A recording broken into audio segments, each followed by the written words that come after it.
Smoke thickened in the evening air, curling against the sky like dark tendrils clawing at the last traces of sunlight. The acrid scent burned Amelia Carter's throat as she stumbled toward the inferno, her heart hammering in her chest. The old house on Pine Street was ablaze, the flames licking the wooden structure with a terrifying hunger. She had been on her way home from work when she saw it. At first, she thought it was just another abandoned home in their rundown neighborhood, but the sight of desperate hands clawing at the upstairs window changed everything. Without thinking, she sprinted toward the house, her mind racing with fear and adrenaline. The neighbors stood at a distance, murmuring among themselves, unwilling to step forward. Amelia barely heard them. All she saw was the figure trapped behind the fire-kissed glass. "Somebody call 911, she screamed, but she didn't wait for a response. With a surge of reckless courage, she kicked open the front door. Heat slammed into her like a wave, making her eyes water instantly. She coughed, shielding her face with her sleeve as she navigated through the thick, rolling smoke. The creaking of wood and distant crackle of flames filled her ears. Upstairs. The person was upstairs. Amelia bolted up the staircase 2 at a time, barely registering the way the old wood groaned beneath her weight. She reached the hallway, where the heat was unbearable, and saw him, a frail, elderly man slumped against the wall, his wrinkled hands trembling as he struggled to move. "Sir, we have to go," she shouted, but he just blinked at her, his eyes hazy from smoke inhalation. Without a second thought, Amelia grabbed his arm, heaving him up as gently as she could. He was surprisingly light, his frail body barely able to support itself. She half carried, half dragged him toward the stairs, but the fire was spreading fast. The railing was already engulfed, and the flames were moving toward them like a living creature. The only escape was through the window.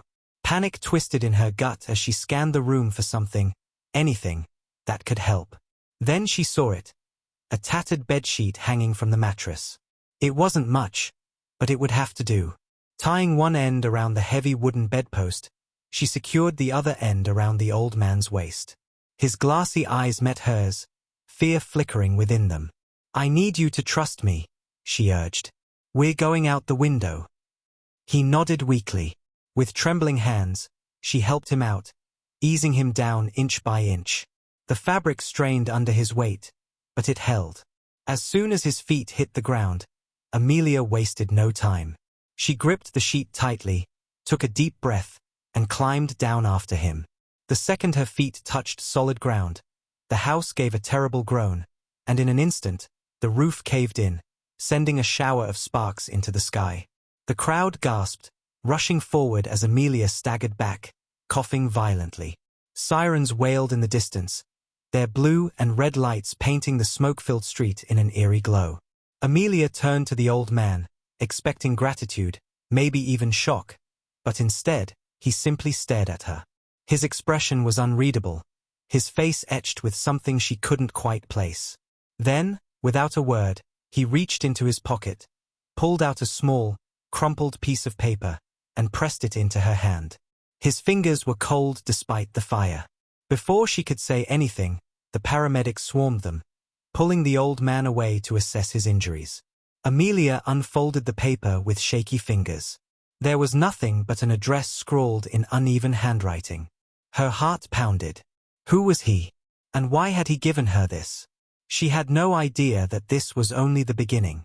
Amelia sat in her dimly lit apartment, staring at the crumpled piece of paper in her hands. The old man had barely spoken after she pulled him from the fire, and yet he had left her with this. A single address, hastily scribbled, like a secret waiting to be uncovered. The address wasn't familiar. She pulled out her phone and typed it into the Maps app. The result made her brow furrow. The location wasn't in town. It was on the outskirts, an old estate, tucked away in a place she had never visited. Curiosity gnawed at her, but exhaustion weighed heavier. The fire had taken a toll on her, and her body ached from the smoke and adrenaline.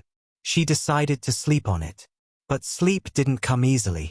Her mind replayed the fire, the eerie silence of the old man, the way he had simply stared at her after she saved him. Something wasn't right. The next morning, Amelia's curiosity won over hesitation. She called in a personal day at work and decided to visit the address. The drive took nearly an hour, leading her away from the bustling town and into more rural roads lined with thick, towering trees. The air grew still, the kind of quiet that felt too heavy. Finally, she arrived. The estate was old but grand, its wrought-iron gates standing slightly ajar as if waiting for her. The building itself was massive, its stone exterior worn by time but still imposing. She stepped out of her car, gripping her phone tightly. A part of her wanted to turn back. This was insane, following a stranger's cryptic message. But something about the old man's stare had lodged itself deep in her gut, refusing to let go. With a deep breath, she pushed open the gate and walked up the path to the entrance. The heavy wooden door loomed over her. She knocked once, then twice. Silence. Just as she was about to turn away, the door creaked open. A woman stood there, tall and severe, dressed in a black suit. Her expression was unreadable, but her sharp eyes studied Amelia like she was an unexpected problem. "You came," the woman said, her voice measured. Amelia hesitated. "Did you expect me?" The woman didn't answer. Instead, she stepped aside, motioning for Amelia to enter. Inside, the house was grand yet eerily still, the kind of place where every sound felt swallowed by the walls. A massive staircase curved upward, leading to darkened hallways. The air smelled faintly of aged wood and something else, something sterile, like a hospital. Before Amelia could speak, another voice cut through the silence. "I knew you'd come." She turned sharply. At the far end of the hall, seated in a grand leather chair, was the old man. Except now, he wasn't frail and helpless. He was dressed in an expensive black suit, his posture straight, his presence imposing. The weakness from the fire was gone, replaced by an unsettling intensity. Amelia's stomach tightened. "Who are you?" The old man studied her, his fingers tapping against the armrest. "My name is Victor Holloway," he said. "And you, Amelia Carter, have just changed the course of your life." A chill crawled down her spine. "How do you know my name?" she demanded. Victor's lips curved into a slight smile, but it wasn't warm. It was knowing. "Because I have been waiting for you." The room felt smaller. The woman in black remained motionless near the door, her eyes never leaving Amelia. "This doesn't make sense," Amelia said, shaking her head. "I don't even know you. I just saved you from a fire." Victor's smile didn't waver. "And for that, I owe you everything." Before Amelia could respond, the woman in black stepped forward, pulling something from a leather folder. It was a legal document. "We need you to sign this," the woman said. Amelia's hands felt clammy as she took the paper. Her eyes skimmed over the words, but her breath hitched at the bolded sentence near the top. *** last will and testament of Victor Holloway. ***. Her heart pounded. "What the hell is this?" Victor leaned forward. "It's my will," he said simply. "I am leaving everything I own to you." The air in the room grew unbearably heavy. Amelia took a shaky step back. This is insane. I don't even know you." Victor's gaze darkened, a strange mix of amusement and something deeper, something unreadable. "Oh, Amelia," he murmured. "You don't realize it yet, do you?" He exhaled slowly, his fingers stilling against the chair's armrest.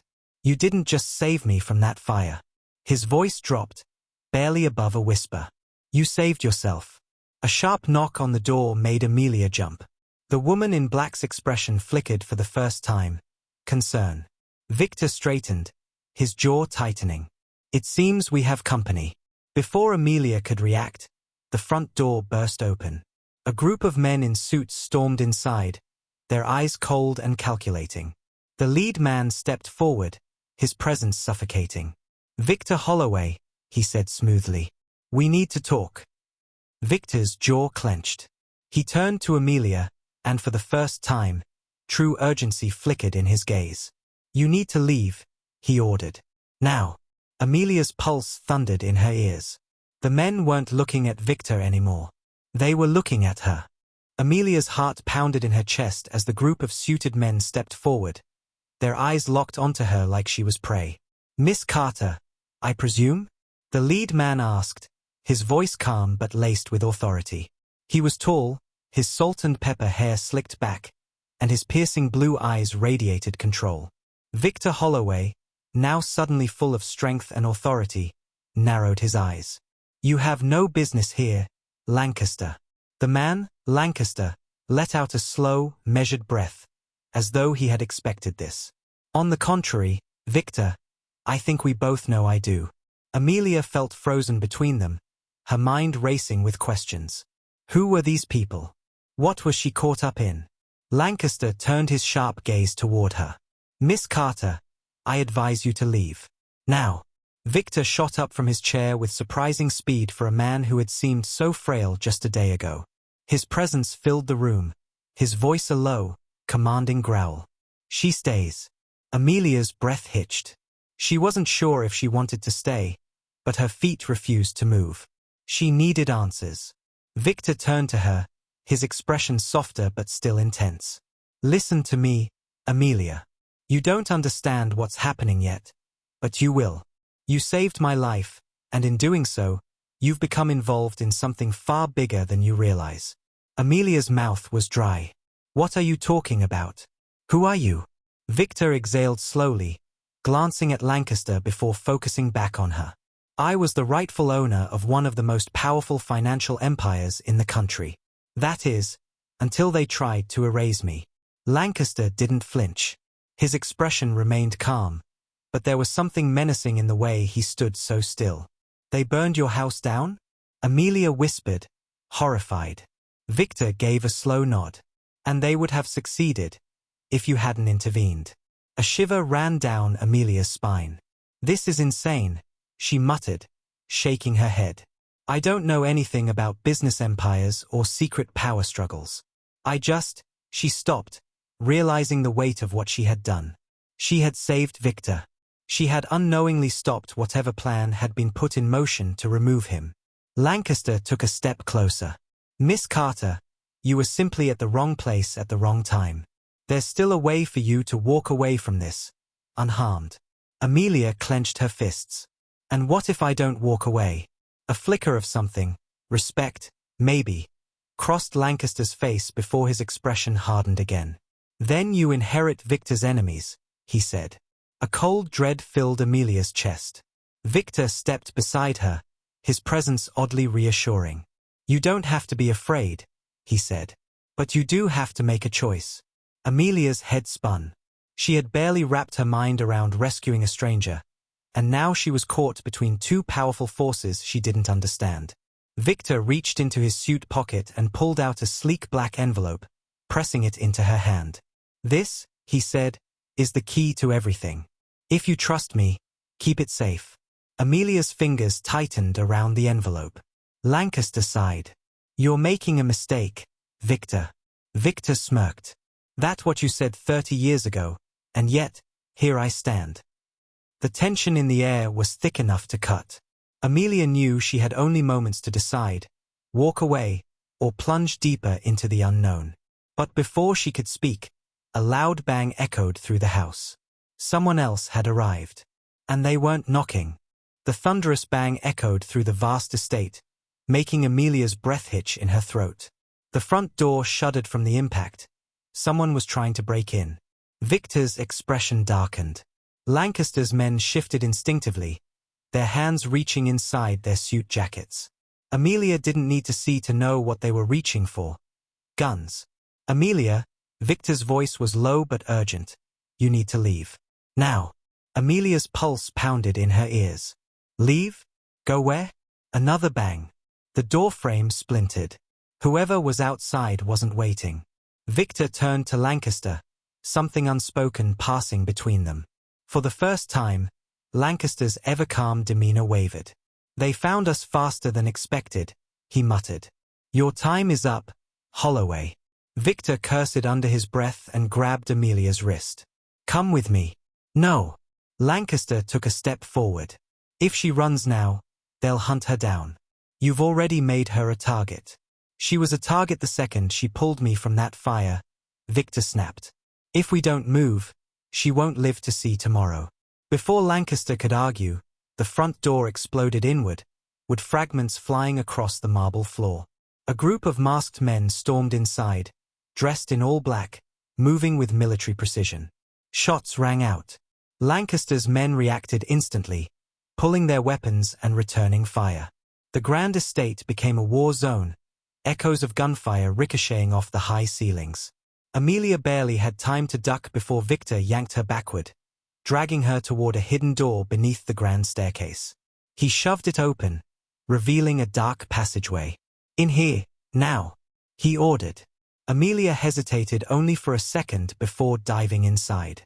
Victor followed, slamming the door shut behind them. The passage was narrow and suffocating, the air thick with dust. A single, dim light bulb flickered above them. Victor pushed ahead, leading her down the cramped hallway. "We don't have much time." Amelia tried to steady her breathing. "Who the hell are those people?" Victor's voice was grim. "People who don't like unfinished business." A distant explosion rumbled through the walls, shaking the ground beneath them. The gunfight upstairs was escalating. Victor reached another door at the end of the passage, unlocking it with a hidden key. Beyond it was a small garage with a sleek black car waiting inside. "Get in," Victor commanded. Amelia didn't argue.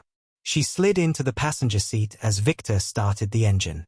As the car roared to life, another explosion rocked the estate. Fire licked at the windows, the once grand house being swallowed in an inferno. Victor didn't look back as he floored the gas pedal, tires screeching as they sped down a concealed driveway. Amelia clutched the black envelope still gripped in her hands. "What's in this?" she demanded. Victor's jaw tightened.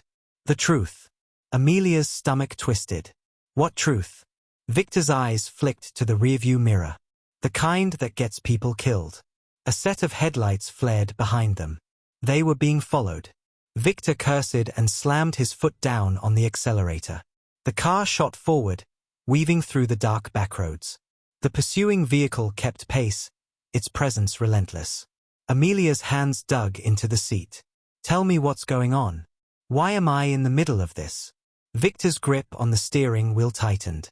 "Because, Amelia, you were never supposed to save me." A gunshot rang out. The windshield spiderwebbed from the impact. The chase had just begun. The bullet cracked through the windshield, sending a web of fractures across the glass. Amelia ducked instinctively, her heart hammering in her chest. Victor swerved the car violently, the tires screeching as they barely avoided spinning out. "They're not backing off," Amelia shouted, gripping the dashboard. Victor's face was stone cold, his hands steady on the wheel as he maneuvered through the darkened backroads. The headlights behind them grew closer, and another shot rang out, this time shattering the rear window. Victor reached under the seat and pulled out a gun, shoving it into Amelia's hands. "Take it." Amelia's eyes widened. "Are you insane? I don't even know how to use this." Victor's jaw clenched. "You're gonna have to learn fast." The car behind them rammed into their bumper, sending a violent jolt through the vehicle. Amelia let out a gasp, clutching the seatbelt as Victor struggled to maintain control. "They're trying to run us off the road," she yelled. Victor's knuckles whitened around the steering wheel. "They won't stop until we're dead." Amelia's mind raced. How had she gone from being an ordinary woman saving a stranger to being chased down like a fugitive? Another impact sent their car skidding sideways. Victor cursed and yanked the wheel, managing to regain control just in time to see an old bridge up ahead, its wooden structure barely holding together. "Hold on," Victor barked. The car launched onto the bridge at full speed. The enemy vehicle followed. Planks groaned under the weight of both cars. Amelia's breath hitched as she saw chunks of the bridge crumbling away. If they stayed on it too long, it would collapse entirely. Victor yanked the emergency brake, sending the car into a sharp spin. The pursuing vehicle didn't have time to react. It skidded sideways, its tires catching on the weak planks. The bridge gave way. Amelia watched in shock as the enemy car plummeted into the dark river below, swallowed by the churning waters. Silence. For a long moment, neither of them moved. Amelia's hands trembled as she lowered the gun she had never fired. Victor let out a breath and turned to her. We're not safe yet. Amelia shook her head. Who are these people? Why are they trying to kill you? Victor reached into his pocket and pulled out a small, metallic USB drive. This, he said, holding it between his fingers, contains proof of the biggest financial conspiracy in the country. Corruption, embezzlement, even murder, all tied to the same people who tried to kill me. Amelia's stomach twisted. And the fire? That wasn't an accident, was it? Victor's expression darkened. No. It was a message.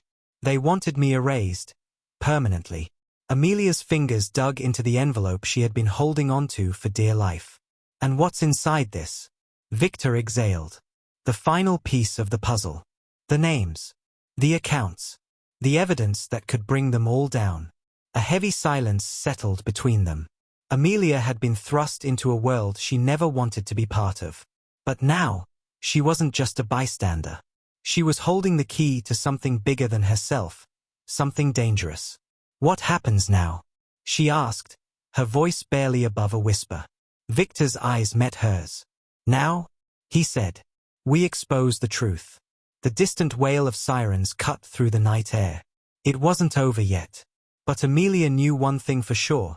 She could never go back to her old life. Not after this.